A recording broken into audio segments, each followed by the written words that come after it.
Hey, I'm back. I want to talk more about George Washington, and we're going to talk about the Battle of Monmouth here and the events of the day.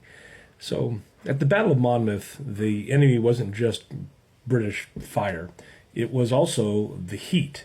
So the June sun really just kind of pressed down on the battlefield, and the uniforms the soldiers were wearing just trapped in that heat, trapped in that warmth, and the water would eventually run out, and it ran out quickly, and men were collapsing of heat stroke just where they stood.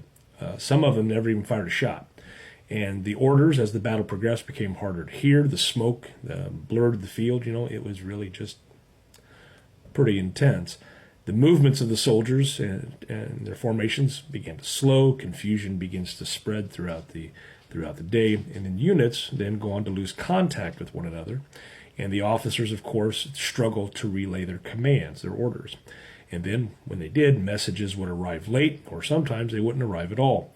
And Washington realizes that he can't control everything here on the battlefield, especially everything was happening all at once, and really there was no commander that could.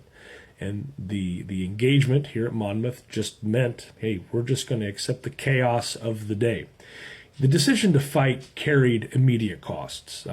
Men died from heat exhaustion, of course. Others were permanently disabled. They were weakened by the course of the day. The Army, the Continental Army, did burn through the energy that it really just couldn't replace. And by the time night fell, both sides were spent. The British ended up withdrawing from the field rather quietly. And the Americans held ground, but just barely. There really wasn't any pursuit of the British forces, and Washington really, he understood why. The Continental Army had reached its limit here, and the engaging the British had proven that there was a capability of the soldiers in the Continental Army, but also it exposed a degree of vulnerability, and this was the trade-off. The fighting demonstrated discipline, but it consumed their resources and their strength. So the success at Monmouth came with the exhaustion attached to it.